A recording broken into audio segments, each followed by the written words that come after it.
आपण या ठिकाणी येऊन आपण गेल्या बोलू शकता. महिन्यातील 27 तारखेपासून आजच्या 19 तारखेपर्यंत 22-23 दिवसाचा हा कार्यकाळ उठल्यानंतर वज्रमुठ महाआंदोलनाचं रूपांतर आजच्या भव्य मोर्चामध्ये झालं आणि या मोर्चामध्ये आपण सगळेजण सहभागी झालात.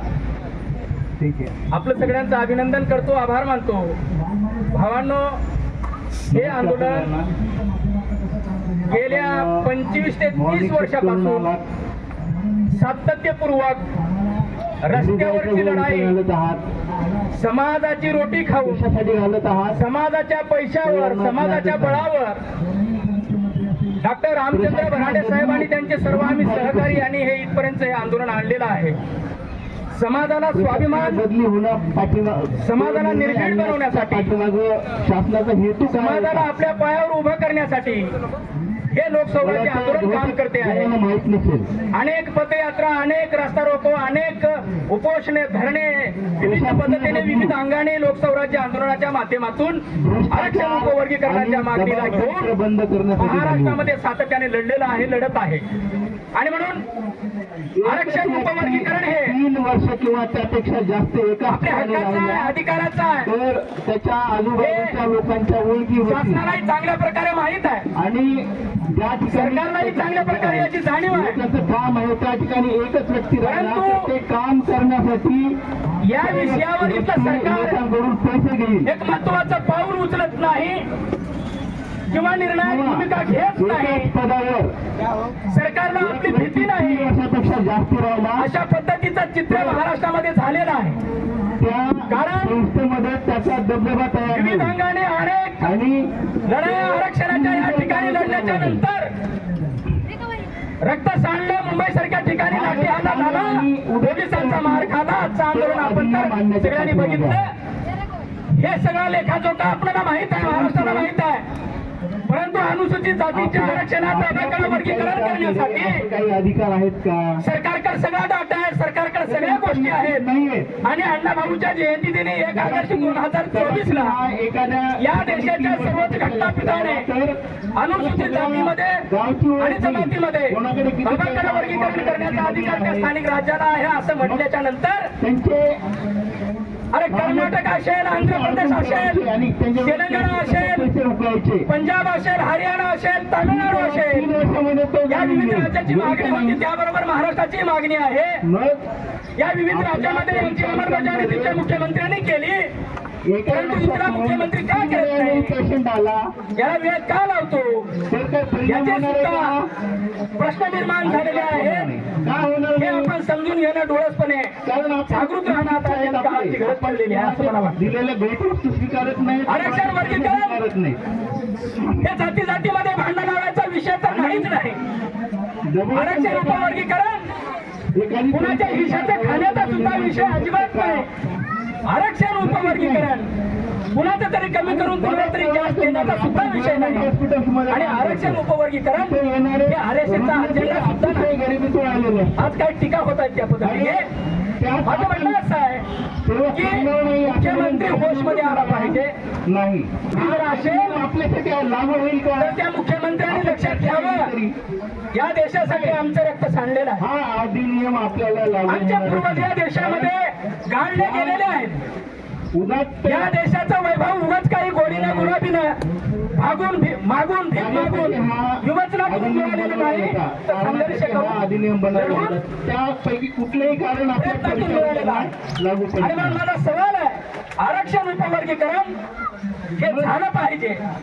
अरे महाराष्ट्रात का होत नाही? तेलंगणात होतं, 1 वर्ष झाला. ओळखलं की डॉक्टर बाबासाहेब आंबेडकरांच्या जयंतीच्या दिनी गेल्या वर्षी रेवंत रेड्डींनी तिथे निर्णय घेतला, ऐतिहासिक निर्णय होता, त्याचं स्वागत केलं. इथं का वेळ लागतंय? हे नाटक आहेत. आणि म्हणून सरकारचे लाल घोटे करणारे, लाल घोटपणा करणारे जर आमचे कोणी असतील तर ती महापुरुषाच्या विचाराचे नाही, ती महापुरुषाचे पाईक होऊ शकत नाही. बांधवांनो, आम्हाला या गोष्टीची जाणीव आहे, राग येते, आम्हाला चीड येते. कारण आम्ही या ठिकाणी फुटपाथवर आलेले आहे.